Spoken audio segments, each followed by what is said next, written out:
I have only one question. Oh, Why are we here? that was my question. Yeah, I know. Are you surprised that I knew? Actually, my question was, why are we still here? Yeah, exactly. So, knowing each other for such a long time, and I believe you understand human nature formally than many of us do. We think we understand, but we don't work with that. But Shujaat, it's his bread and butter. He has to understand human nature and the possible remedies if there is anything wrong with the nature that doesn't allow such person to function the way they are supposed to function in the realm of the society, so that it's comfortable for themselves and comfortable for the others who are responsible for them.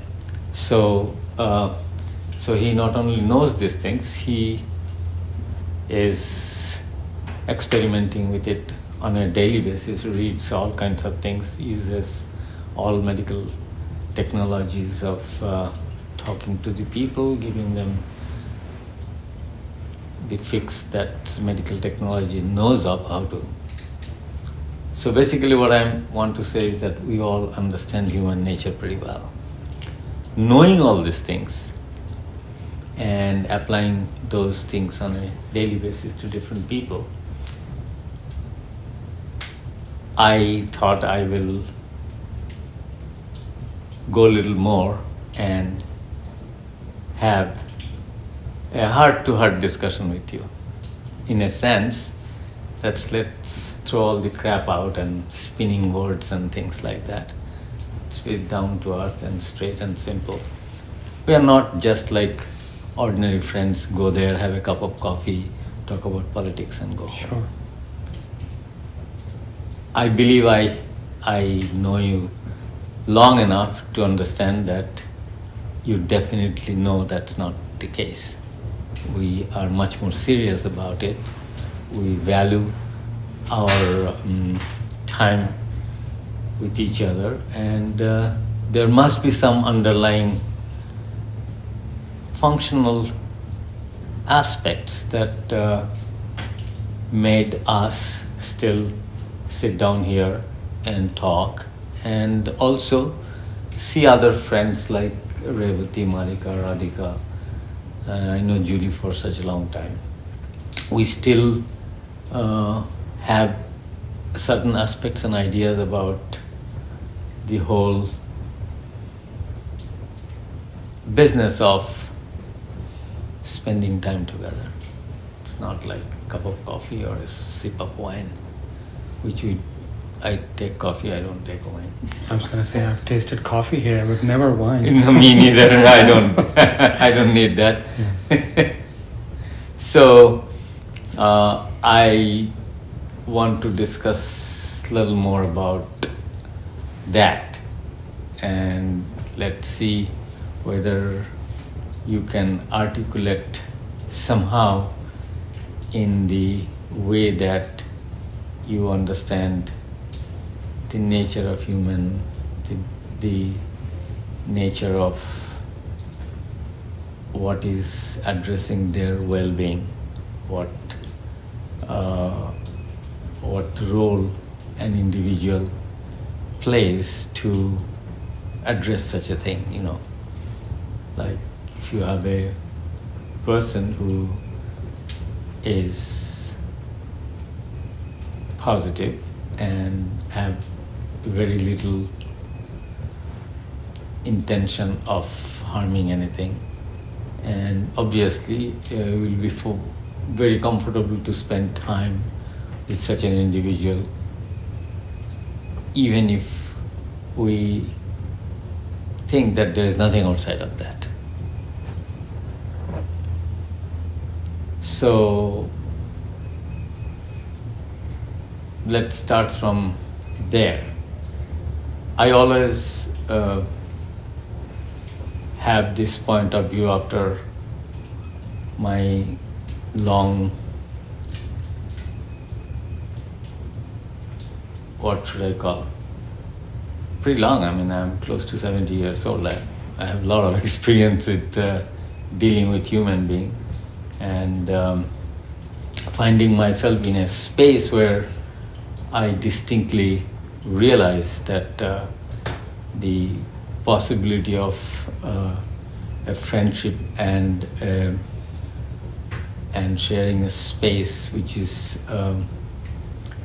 very close to another personality, so much so that we even feel that we can resonate. And I believe that it is possible to feel, and so much so that it becomes a functional aspect of our existence, behavior, and the time that we spend with each other, that permeates through such individual and address something that very difficult to articulate in terms of the knowledge that we have, but nonetheless it is an absolute functional reality. Like you breathe fresh air, drink good water, and eat healthy food, and it's absolutely impossible for anyone not to identify such thing. It's as clear as that, as far as I'm concerned. So I know that's a possibility, and I have experimented myself again and again in such company and in such friendship atmosphere, friendly atmosphere. So I want to investigate a little more deeper with your help. Can you articulate with your way, because you talk to people day-to-day basis, it's your job to convey things so that it makes sense to them. So I'm doing this in camera because eventually you can reach to people who would find it important to themselves that such possibilities exist. So that's the reason I thought we should have some. Basically, I told what I felt, and unfortunately, I don't feel myself alone such things. These things always exist in terms of when I interact with another individual. Otherwise, there is really nothing, It's like a fire which is completely subsided. Only when you play with it, blow it, put more fuel, it burns. That's the way. So we are the fuel. No, you are not just the fuel, you also supply fuel, ignite it, give more oxygen, and nurture it to the extent that we both feel the fire. So if I may ask, what did you feel was coming to you from me? Yeah, I mean, number one, I felt that, we all have background, we all came through a background where there is some point of view, there is some disposition genetically or otherwise together, to call it the psychological term, nurture and nature, put together, we have something. So in that I found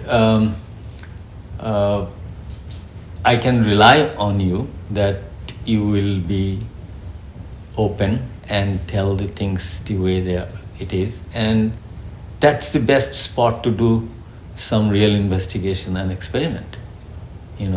If somebody is so over the top and trying to please themselves, and me telling something rosy things all the time, that beats the investigation. Or somebody is so critical that always with an intention to putting me down all the time, telling everything shit, is also very difficult to investigate.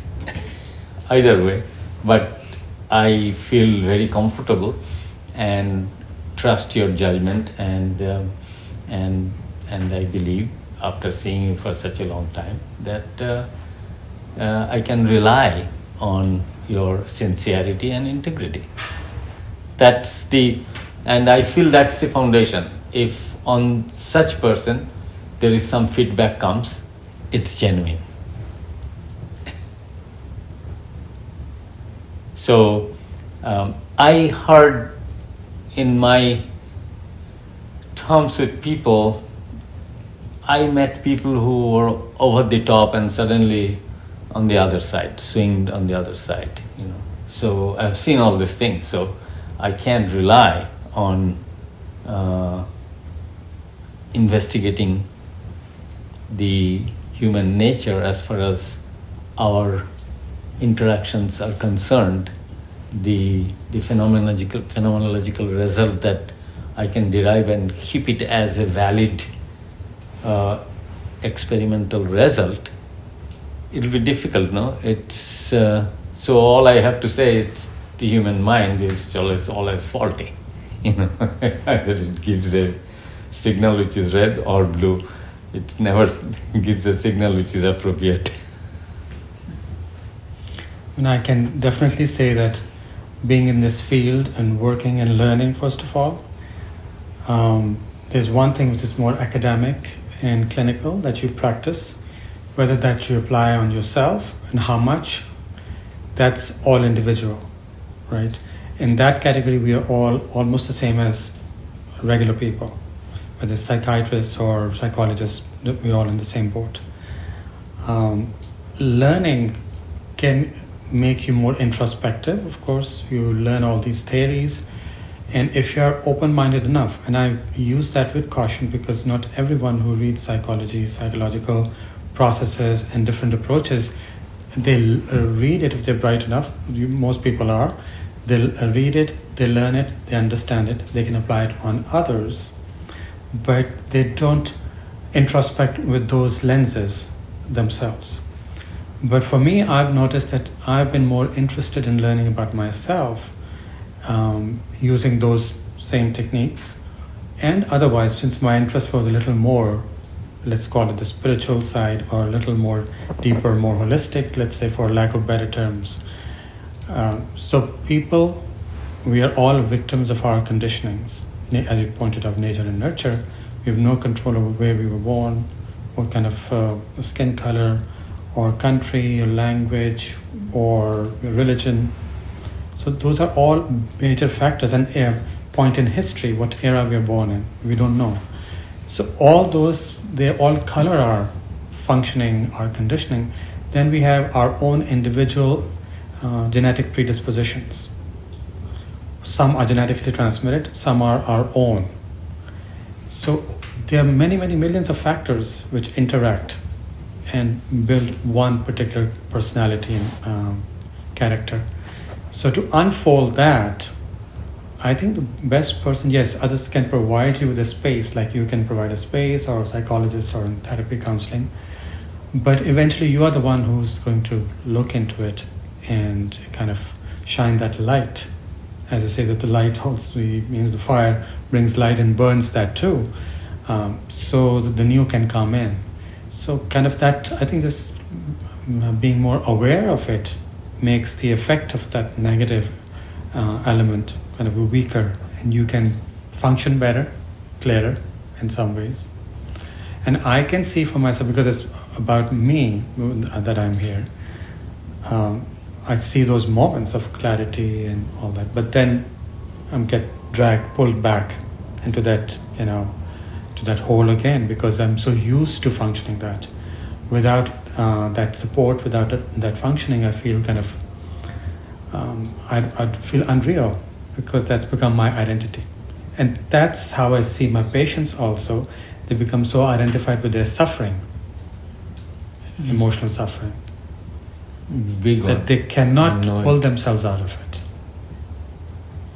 So, and when I started reading these philosophers and spiritual masters, so to speak, noticed that they were kind of dismissive about psychological issues, right? And that kind of intrigued me, upset me in some ways. Like, I feel the anxiety, the depression sometimes, but I felt that they were dismissive about, like, it's all in the mind. Which nonetheless, it is real for an individual. For them, they're real. That's the functional reality I always talk about. So they are saying that because they don't have any solution for that? Yeah, so so there are two aspects. One is, suppose if there is a parallel thought in an individual who is suffering, which is trying to show to the one who is suffering that perhaps this suffering itself is illusory. There is a component which can be fixed by itself if that is being perceived. So when someone dismisses such things, there is a doubt starts. Just like the doubt is also a very important ingredient in discriminating belief structures. Same way, doubt is also a very strong component or discriminatory factor about completely convincing one's own misery. So when a stronger personality, if they interact with you and constantly disregarding and dispelling this idea of suffering and present themselves as a real personality who not only does not believe the foundation of that suffering, they are not suffering either. Mm-hmm. So from there, the one who is suffering can perhaps get a clue that it is possible to have awareness that can be an antidote to constant suffering. That way I felt that when I was interacting with Yuji, when he was denying such things, in presence, there is an effect of such thing. It's like it numbs the brain at that time from suffering, from the psychological pain. And then later from your memory, you get a glimpse of non-existence of suffering certain period of time. So you begin to believe that it is possible, it was possible, because of that genuine functional aspects of living which was constantly dominating the absence of suffering that alleviates the people who were around him the suffering, alleviate the suffering itself. So you begin to believe that perhaps it's true that my suffering really doesn't have a foundation. It may be something that I am not processing the information appropriately, or there is some defect in my neurobiological circuitry which already got a test of non-suffering mode. Okay, And I can tell you, there is an underlying joy about it, in a sense, like when you have simple thing, bad headache, okay? The freedom from the bad headache itself can translate in a superlative relief, and that relief itself can be felt as a happiness. So the non-suffering and the and the belief that I am suffering because of certain things is cracked. Right. That I'm not suffering. Either it is through a temporary therapeutic value, or a personality who is shedding so much of light and positive existential living energy that alleviates your memory. It frees you. So like the movement that reinforces the suffering mode stops for some time. For some time. Yeah, for some time. For a little so that means there is a possibility. Yes. So it is, the pain is not constant. There are moments of relief. So from there you can even take a cue if you are seeking for a real relief, that there may be a larger space and larger duration will come when you forgot that you were suffering. That means during that period you are not suffering. Right. Right. So it's not just, it's just I see it as a functional aspect. I'm not telling that they don't understand me. I am suffering. How you are telling you are not suffering? I'm not telling that.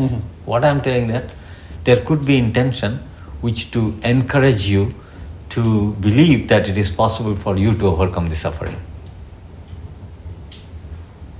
It's not that it's completely denial of the existence of suffering. If that is true, then that's another bubble.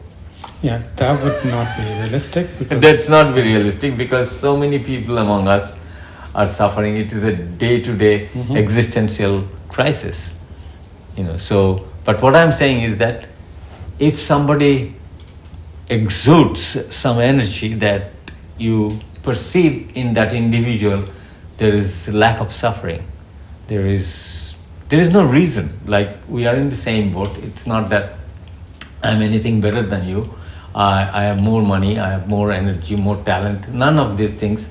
We have basically similar health disposition, and one is suffering, one is not suffering. So from there you can feel that there may be some ideas, thoughts, or some disposition which can be beneficial. So you may call it, I am very polarized in that way, but I felt that when I interact with Yuji, his denial had a powerful impact on me. He is not denying me of my pain, he is denying the aspects of the pain that is possible for me to get rid of. Right. But before that happened, the first meeting, as you had described, Yeah. you already had a strong connection. So there was there was grounding. There's a strong trust which you already felt. The trust established over the time. It was not beginning. I had a value, like social evaluation of what he was telling, and I could clearly see the element of a very bright, realistic disposition of that personality through what he was telling, and that way, like, I already had a huge background disposition in me, thinking that he was a great person. Right. So there was some acceptance and Acceptance already even before I presented. I mean, because of that only I went there. Otherwise, I had gone through life in so many different ways. It's not that a matter of pride or matter of ego I'm telling that these things. I won't go to a Tom, Dick and Harry and discuss about my deeper aspects of my search and dying for finding the solution of my uneasiness that describes as a problem or seeking for a solution. I wouldn't go like that because I read and did enough not to put myself in front of such individual charlatan or otherwise, So I already had a big filter, discriminative aspects, because I did also a lot of things. I did a lot of studies, meditation, dealt with a lot of very educated and very articulate human beings. So I was aware of a very special aspects in him which I couldn't touch it where it is, but nonetheless, as I must admit, I had kind of belief that this man possesses something extraordinary. That already I had in my mind. But whether that is going to be helpful to me or not was not perceived at that moment. But did you ever perceive, like, okay, you start your journey, usually we reflect back upon, connect the right dots and make a very coherent story. But did you ever have periods of doubts with him, periods of kind of conflict were there. Conflict, conflicts were there. Conflict intellectual or thought-wise. Intellectual, thought-wise, or there were also moments of conflict when something that I am perceiving and that is being identified as a non-real. So then there is a conflict. The conflict is for like you, personal. Like, how do you know that what your experiences are grounding and my experiences are poo food? So that's like you are describing a natural state, giving so much of importance that this is the most earth-shaking thing in the world, and I am also experiencing. You are telling it is nothing. Natural, right? So what makes you think that?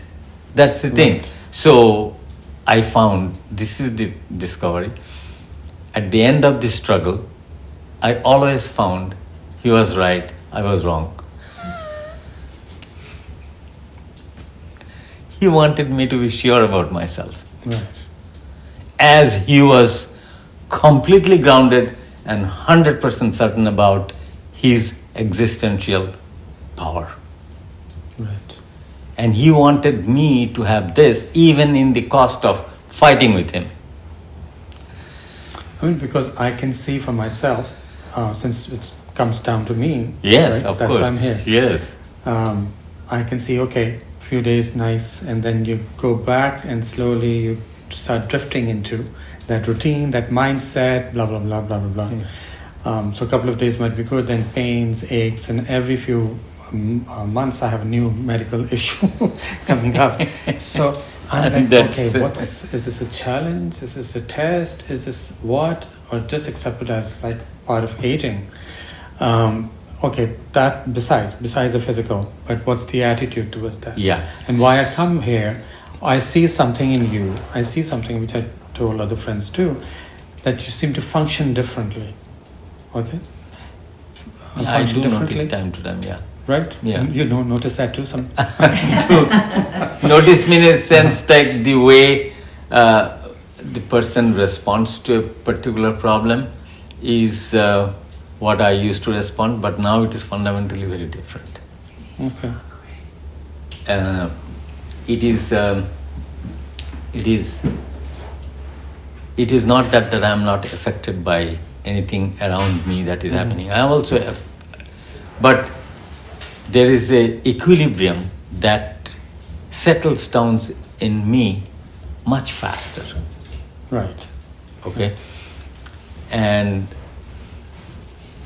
in the social context, sometimes it makes it look like I am very selfish.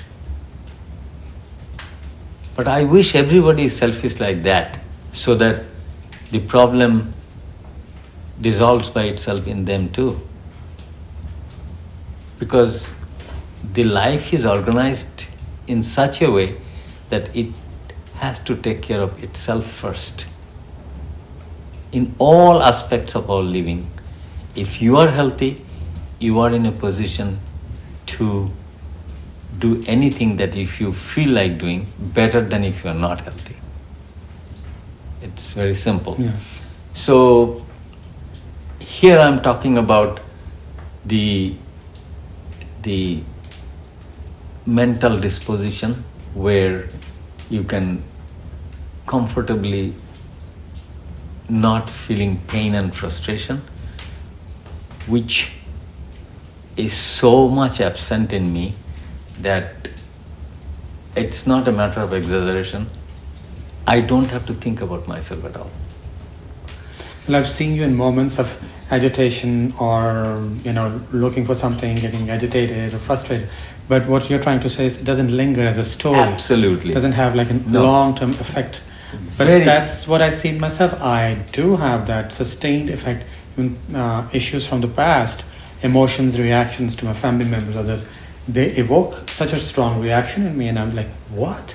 Like 50 years of all this search and going here and there, And I'm still responding to that. I feel so bad. I'm like, what? Why? For what? And I'm going again to. It reminds me of a story you used to tell. When he was young, he found this aspect in people, and he was surprised that why are they doing all these things that results in them as if it has no value. Like his grandpa, meditator and theosophist, meditating every day for morning hour, 1 hour, evening 1 hour, rituals, everything perfect. Mm-hmm. And one day he just bet one of his grandchildren during crying. The fellow was disturbing a lot during meditation. He got up and in rage he just hit that fellow. So that's precisely what you are telling, right? Yes. Yeah. So obviously it is natural. You are asking yourself, what is it? And I'm trying to observe and Understand. Stop myself from reacting, obviously, but then the surge of those emotions is so strong still and sustained. So that's what bothers me, and I start thinking that what have I been doing wrong? I think I can vouch for that. I've been sincere in my search to the best of my ability. Yeah. Everyone has their ability, their emotional, intellectual, whatever limitations or abilities I have according to that. So what happened? So that bewilders me, that frustrates me.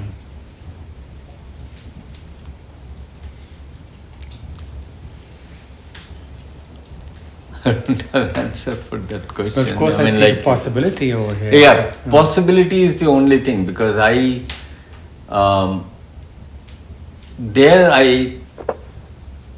my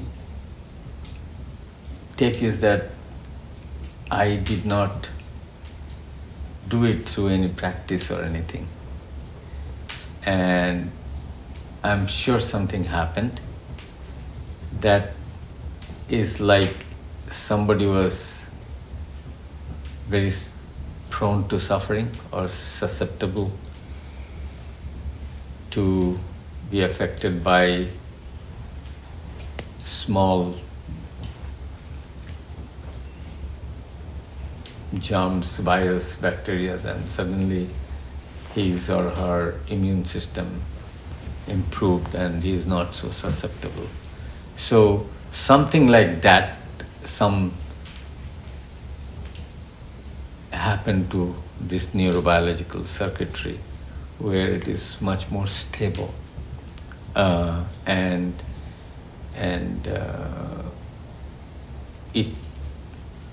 it can defend those surges and has a very fast release. Like it almost nips in the bud. It's not that if I see something, I will be affected. It's the response mechanism that's inbuilt. But how far that is going to go is very different.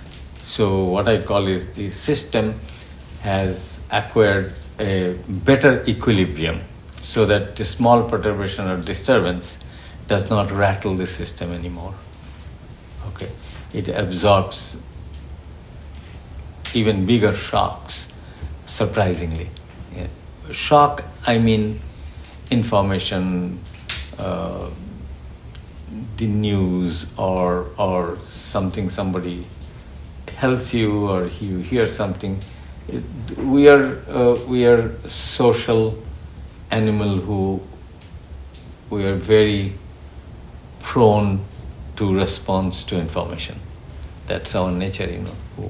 When I see something, when somebody says something, when somebody behaves something, it's rather information that disturbs my equilibrium. It's like that, and my response to that is what, whether loving, anger, or irritation, or any such thing. And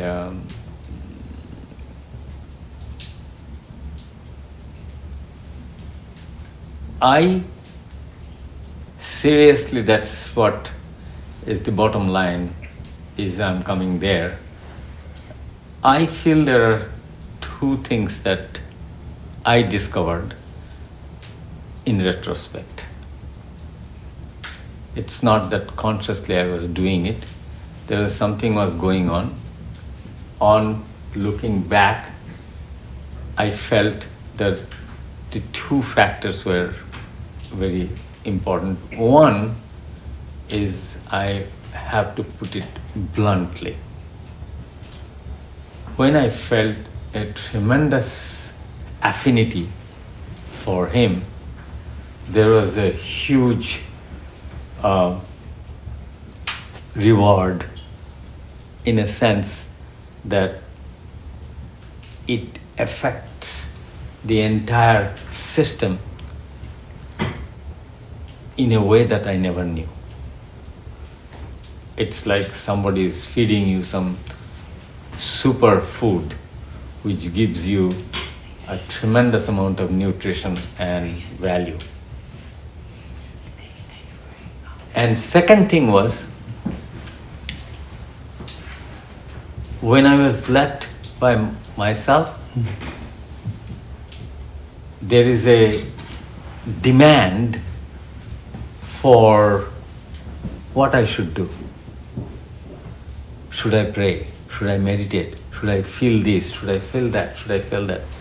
And I was constantly trying to figure it out, what he does. What did he do? What was his like waking hours, like I want to meditate. There is a background, no matter who says what, there is a background. Why? Why am I meditating? There is some active ingredient which is propelling me to meditate, right? So I was thinking, what was it with him? Like, was he really depending on the nature? Was he really feeling either personal, impersonal, super existence of the power of nature that he is perceiving, that gives him vitality, strength, and whatever? And since I meditated a long time, so all meditation had techniques, and the moment you close your eyes and sit for meditation, your head will unreel those techniques to you, like you focus here, focus there, do this or do this, hear something. You know, I read Krishnamurti, or he has a book on meditation, and I read Yoga Sutra. There is this huge different methods of meditation. Every single fellow will tell. So basically your mind is reeling all those things. And I was wondering what he does. And Does he really think that, okay, now I'm closing my eyes and I'm thinking that he should be all right, she should be all right, or thinking about somebody, or what is it? Or, natural question. And I discovered that all these things are not necessary. There is a space in all of us. So I told you, number one finding, whenever I felt great, oozing good feelings about him, like so much so that I can just, like, you feel like doing to a little cute baby, like I'm giving plain, simple, like that. I felt great reward. And then that's not constant. To me, there was time when I needed to be by myself, and then what do? I didn't want to constantly keep myself busy by looking at the phone, reading this, reading that, and things like that. I needed to, these aspects I knew that my physical system actually needs rest more than I know. Rest rest indicates a primal activity of the system where I allow it to rejuvenate the best. Like it gathers its energy, it cleans the circuit. When I come out and open my eyes, I'm fully charged and feeling fantastic. That's what I mean, the rest. Okay? And I found that we have, all of us have certain area in our consciousness where you don't know a thing. And having contact with, in such space, even for a fragment, even for a fraction, allows our consciousness to dwell on that space longer and longer. And there is a kind of magic about this human body. It gives an enormous energy. So how do we touch that spot? That's why that's the whole thing, because and then I was almost sure that he used to go to that space, not doing any meditation, prayer or anything, just out and there,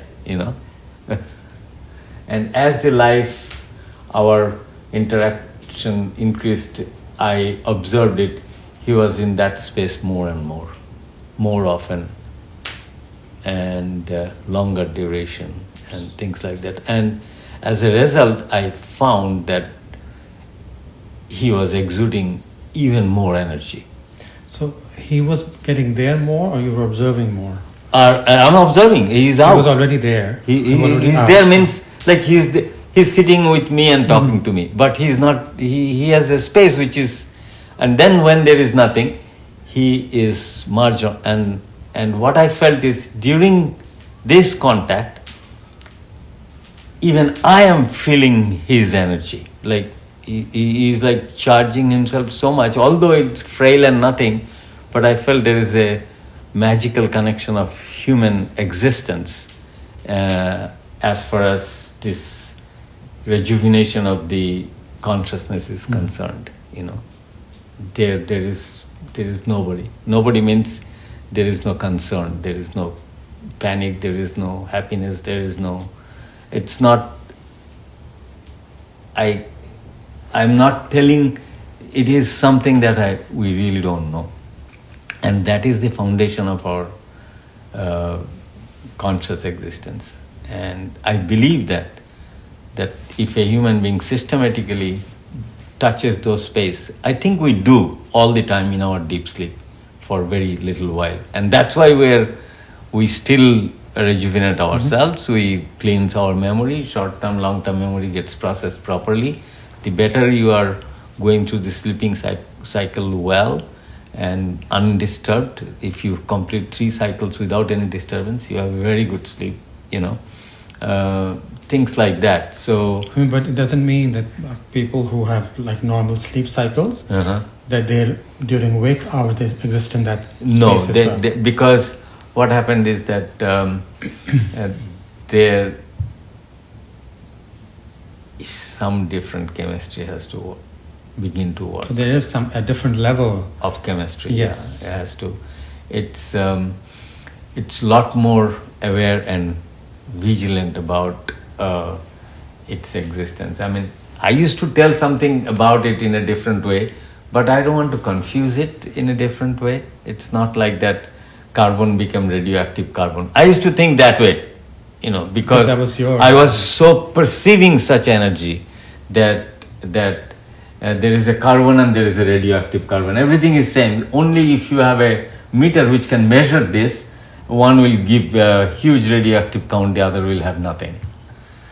That was your background to understand. That's the way I would like to articulate. But my feeling, my perception, and the way, it may be psychological. Maybe I believed so much that I am energizing myself. I would feel energy and high and strong vitality. So I would say that without any insertion of chemical, if the information can create such ardor, such vitality, let that be that way. But it was not, I never felt that way by myself when he was there. Later, of course, when he was not there, it started happening by itself, So, but at that time, it was absolutely, I had no doubt that was like, I go to the negative, like somebody, by mistake, I think that I had poison, and I will exhibit a lot of symptoms. What kind of symptom? Like really, maybe I'm passing out a thing because I had poison. It was a mistake. I perceived that I'm having, I had poison. So I can generate pain and things like that. So there may be some psychological. I'm not a cocky bastard to say I don't have to believe in psychology. We are animal, our brain are like the sensitivity towards information is the name of human. And there is nobody who is not sensitive to information. If it is so, he is a vegetable. In psychology, this is just a way of understanding the one aspect of the functioning of the mind. Yes, of course. That's a model. That's a model of understanding that. Yeah. And because we have but to the fact is fact that fact we do. It's in nature. If I don't respond to the information world the way world perceives to me, it's dangerous. So and a part of the brain's evolution is that created words and images in us where we are responding to that. Right. Immediately something traumatic happens now. Yeah. Like happening in Ukraine now. Yeah. People being traumatized. Absolutely. Even by hearing that, you feel like crying. Yes. So that memory stays, and as human beings, the goal is to feel good and normal. So to shove out those memories. But when something like that, another image or another stimulus happens, then it evokes a reaction to save ourselves, basically. Goal is for protection. Yeah. But then that can linger on and on if not addressed, or in some cases they're more prone to it, into a disorder of reacting or feeling pain. So similarly, so this order, as you were talking about, it seems like there's no way you can bring it. It just happens. I know it's tricky to describe. Yeah. So that's what I was going into. Like, if somebody says, "Did you practice this?" I would definitely say no, because I didn't know. It was in retrospect. I found that the feelings which was generated is not I was practicing it, so I cannot say I was practicing it, and being in a space where it allows the system to rejuvenate itself was also not I was practicing. Often it used to happen by itself.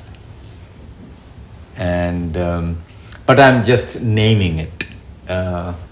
Perhaps this happens, but being aware of such thing helps us to identify such moments and have a positive effect about it. You know, like somebody said that when you do certain things, when you see that you could do these things, then you know that you are doing it well. Okay? That gives you a positive feedback. Like it's actually a feedback that brings more interest in you to do the thing because you know that you are doing it well. So that's why I am naming these things as a part of the awareness. Like if I feel that, oh, I found myself fantastic, it's good. So that means I did touch that. I did experience that. So, and that should bring about a gathering within us that will make us feel more positive towards such a possibility that it can even happen more. Right. I mean, I've noticed I can be here and feel good, and then if it continues for a while, then there's kind of, I don't know, there's a build-up of expectation that it'll stay and climb over the hump and there won't be any going back. So that creates some disappointment that, oh, it came back again after a while, it was doing fine, or I go back home after a month or so and it's the same. So that frustration and getting over that hindrance is a problem. Yeah.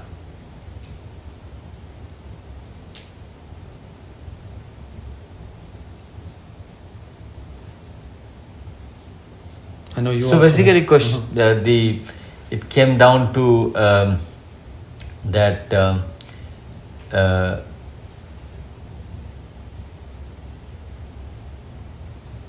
how you should prolong your feeling good. But I want to ask you, suppose if you evaluate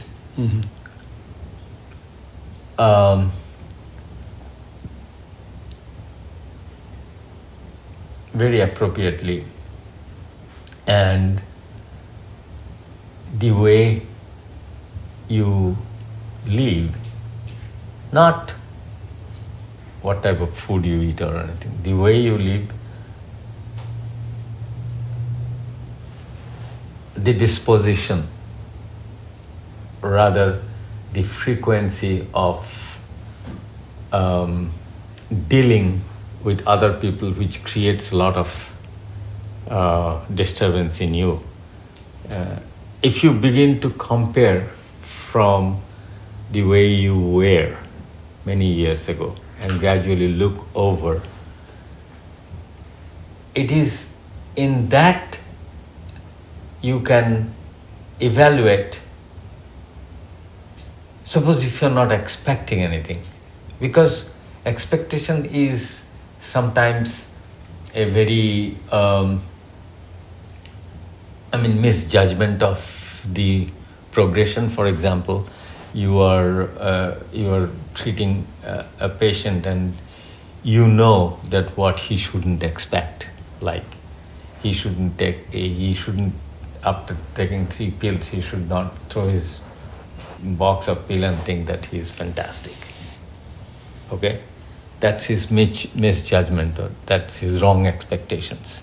So like that, if you just evaluate yourself without pre-existing expectation and its outcome where it should be, Which is difficult. which is an unknown, which is just we don't know. Like, okay, I was with UG for 7 years. I should have been a completely enlightened individual.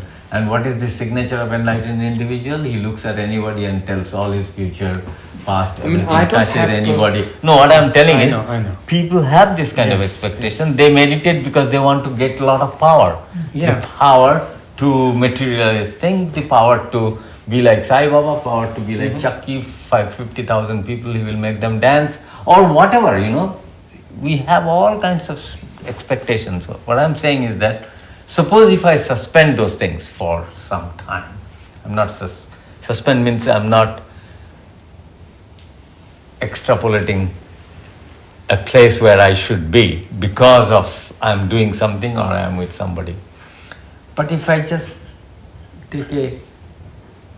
sit back and try to look at my situation, my state of discomfort, my state of uneasiness, or I'm spending 8 hours of waking hours. During that 8 hours, how much I am worried, how much I am anxious about my job, my relationship, my this, my that, and evaluate that at the present state.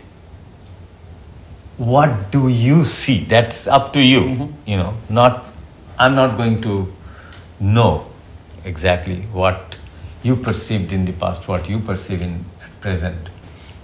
What I'm saying is that, is there an effect that you can ascribe is a development of a personality which is doing better? Well, the expectations over the years, as I've been saying, has changed. Exactly. Obviously. That's a big thing. Yeah, that's a big thing. Because that's the reality that we all should come down to. Not to have expectation which we have been fed through centuries by our culture as a reward for doing certain things.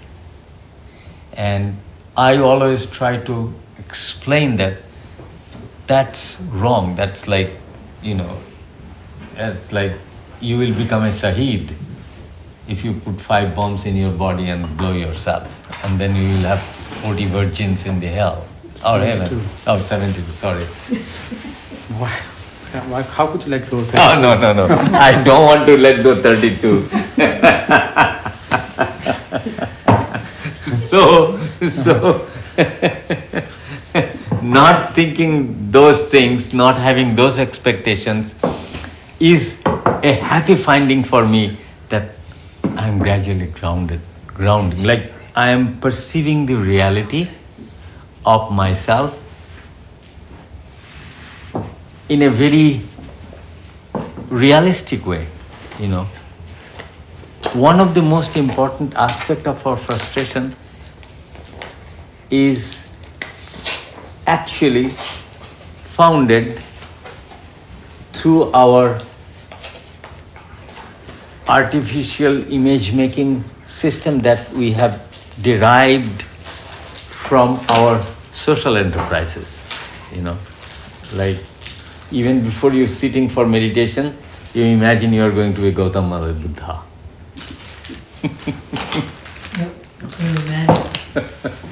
So That's your garden, Buddha. Yes. So that to me is a good news. Right. That one is realistic. Because if you are realistic, you're suffering for not getting an expected result. And the expectation is based on your invalid assumption of a return, of a reward, is not there. So it is an alleviation of a misery. It's much less miserable because I wanted to be something and which was invalid as far as I'm concerned, but I wanted nonetheless, and I was doing everything to be there. And the more I find myself not in that place, the more I am frustrated, depressed, horrible, bad situation. And gradually it dawned on me that the foundation of my expectation itself is wrong. Somebody made me believe such things. Right, but two questions about that. Number one, that yes, that is crumbled, that's gone. Okay, Jannat and heaven and blah, blah, blah, next life and this, that and the other, that's gone, good. But number one, that for some time that leads to some kind of a lull or kind of a sadness or absolutely. That, oh, what? Then what is there? What is this? What is all this, Kind of what's the living for? And at the if I don't get 72. Or whatever. So what is all this for? Because that's what man has been searching for, the purpose of life and where we're going from here, blah, blah, blah. The second is, then in a way it's been replaced by seeing someone who functions differently. So the basic mechanism is the same, kind of an expectation which leads to some torture and frustration because you're not there. Although you feel the good feeling for some time. I'm feeling bad. You should. Don't worry. Don't worry. For you, it's not going to last that long. Because I'm the culprit. Yes. But I can't fake it to make it that I'm sorry. So you see, in a way, it's a replacement, and suffering is still there. Not for a heaven or paradise. I have to do this, and I get all those next. I don't want to be a storyteller, so I don't want to tell stories. But it's like. All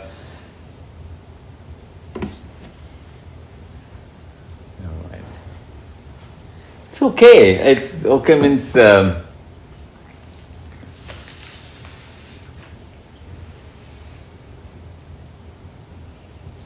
Well, it may be that you are better than me right now. I don't know. I mean, what does better mean? And what's the criteria for better? That you are more grounded and you are more normal. You perceive your pain, you perceive your pleasure, you perceive other people's problem the way it is, and that may be the most normal. But there's suffering, but you don't seem to suffer in that way. Or things arise, but they don't linger. There's no story held on to. No, that is for sure. For me, there is still. I'm older. But you were younger. And it happened. Yesterday, when we were doing that Zoom call with the ladies, I was like, I hope I'm not that old and sitting in front of a younger person, listening to their talk. That was a spontaneous thought in my mind. I don't want to be that old like them, listening to some intently, looking up to someone, a much younger person than me, as if my teacher or my non-guru or non-teacher. I was like, I don't want to be that, rather die. I'm sure that's what my honest opinion. Yeah, sure. Absolutely.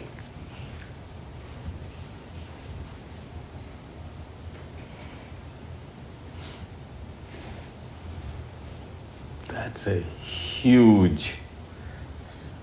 I'm trying to, because you see, we have an instrument called introspective.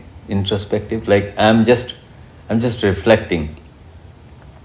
For being a 80 years old man and trying to look at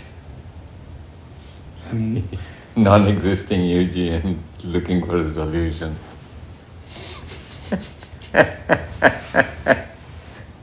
I get it, Shujaat.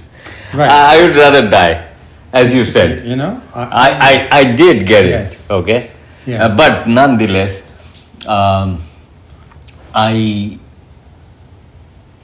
perceive certain things, certain feelings that comes, and certain moments of I don't know how true is that, but if you read her letter, she's full of beans, and feels so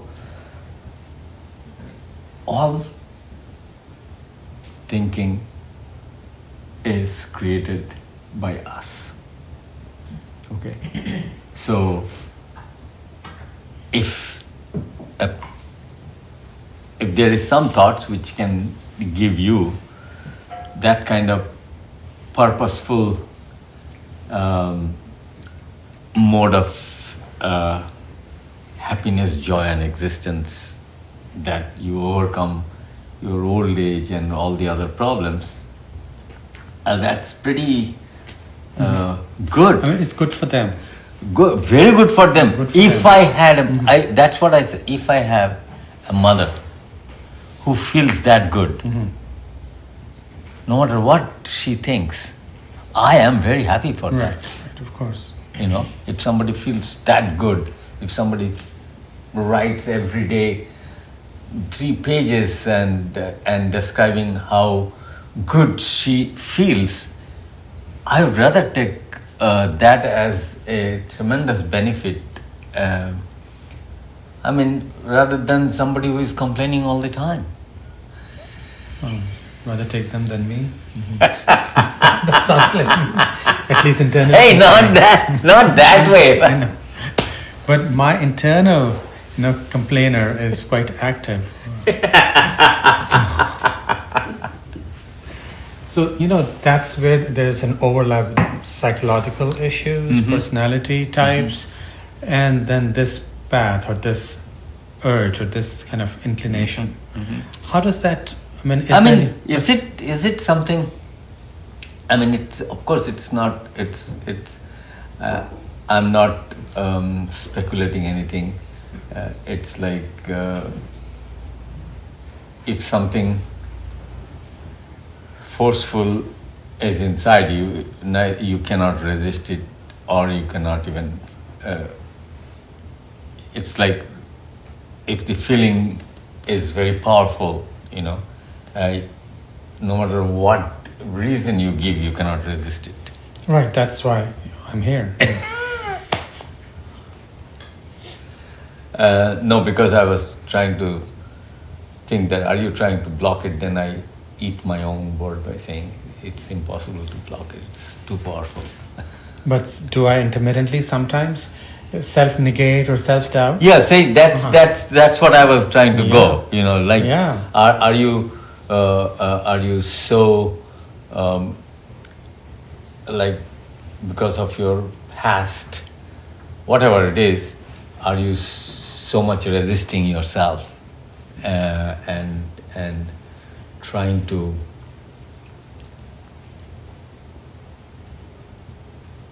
write it off as a psychological burden or something,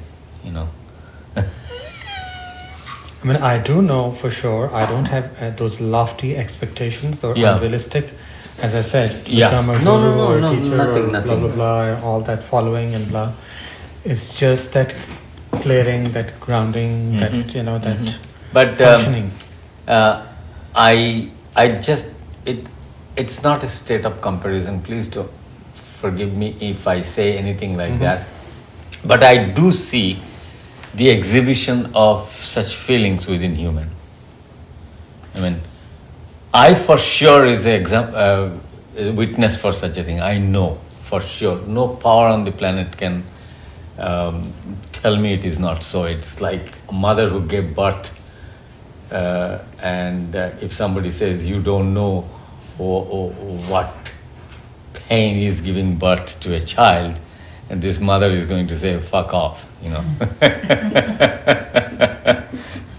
So it's like that. It's like that visceral in me. No power on this planet can tell me that such an exceptional, powerful surge exists in us. And when you say in us, does it exist in every human being? yes, Mm-hmm. everyone is potential to fall in that rhythm where Right. But such spontaneous acausal movement will spring. so everyone potentially can, but it Yeah. doesn't happen. Seem to happen that frequently. No, what I'm saying is that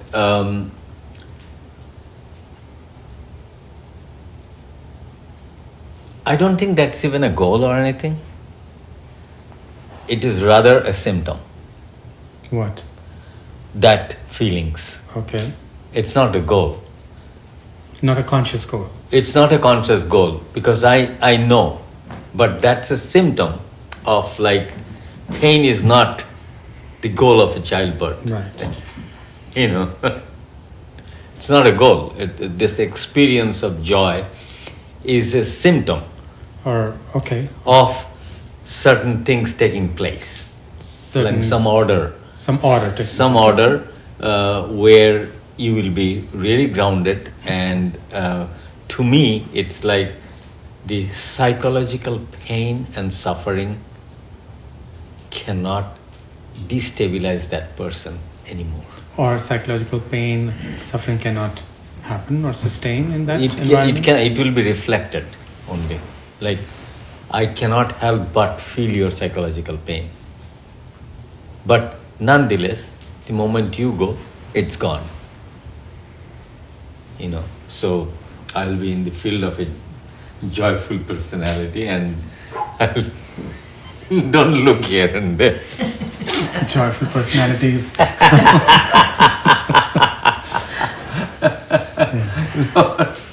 Not like that, but yes, it's. But I also feel that there is a definite. It is not because of me, but I felt from through my experience that the negation of this powerful negative surge within, in an effect to dispel the source of such negation in the other person. It does. Yeah, that's what I So, experimented. with My, yourself, that you- like with the person, you know, I was, you know, my anxiety, my suffering, my wanted to find a solution, wanted to know the reality, wanted to feel what the other person is feeling, what gives him such earth-shaking confidence and things like that. And not having that is the source of big pain. Mm-hmm. You see, so and one thing I felt that's definitely not there. What I had, I mean, I had more, that had nothing, and because of that nothing, it's not suffering, but it definitely was doing a number here to. It's almost like a scientific language. It's like inducing certain Resonance? information. Yeah, resonance is in physics. We know resonance means energy exchange. Mm-hmm. It's nothing. It's very simple. Okay, so in that that energy is not creating a sound. You know, that energy is creating a signal of order, which will not allow such pain to generate In the within. other. Okay. In the other. So what happens is, in the long run, obviously that my observation must have some phenomenological truth in it, that it vanished. You know, so the source must have repaired in certain way that that anxiety that not there is not there. Why is questions died down within? So it's not the question died down because I don't exercise such questions, because the problem definitely is not there. Right, the problem which was causing the questions. Yes, Kind of which formulates itself in the head and comes in the mind spontaneously. Obviously, it's dissolved by itself somehow, and so what I felt is that not having that is, in a way, was a great benefit for me. Not having what? Not having that kind of problem in the other person. Okay. Because that was the source of something that begins to generate such thing in me. Instead, I did not suffer, why am I so unlucky and that guy is lucky. So what happened is that turned into a beneficial aspects of existence instead of what the fuck, he is happy, I am unhappy, why should I go there? You know what I mean? I'm not turned, because these are my observations, like that definitely each one of us, we were knowingly, unknowingly seeking for a resolution of our problems that bothers us. Some we know, some we don't know, but it comes out as I don't know, I'm unhappy. I don't know what this shit is going on. I just don't know. Something like that, these thoughts arises, and obviously the organizational aspects of this existence is such that it definitely wants a stability where this arising of this sentiment or ideas or pain or something is very beneficial to this system. So it wants resolution. And when it found something like that, definitely it's doing some number. It's taking as a cue for its own healing. I don't know. I mean, that's what always I was, introspecting. Like, But did you talk to him about that? Did he I confirm? did not talk to him in that way, but he was absolutely fundamentally clear and sure that his presence was absolutely important in my life. He was sure. Yeah. He even, I said, whoa, I can be here, and he says, you absolutely need my physical presence. Physical presence. Absolutely, he said that.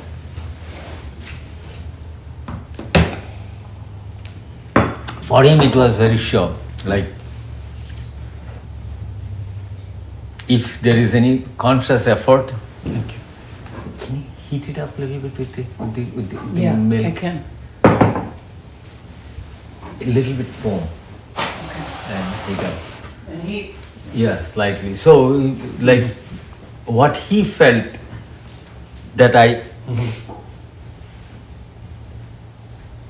he was a lot more cutthroat and straightforward. Like,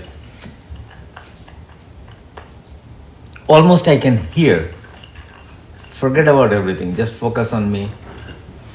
You will have less chance of focusing on any wrong thing, and things will vanish. I could almost hear, because his activities like, I have to go somewhere. What for?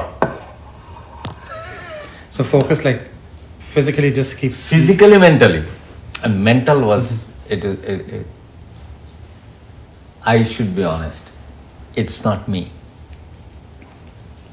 Because of whatever was happening, that honed my focus. It was just like any other activities that I was involved with, was just something that you absolutely have to do, like brushing your teeth, going to toilet, all these things you have to do, but your mind is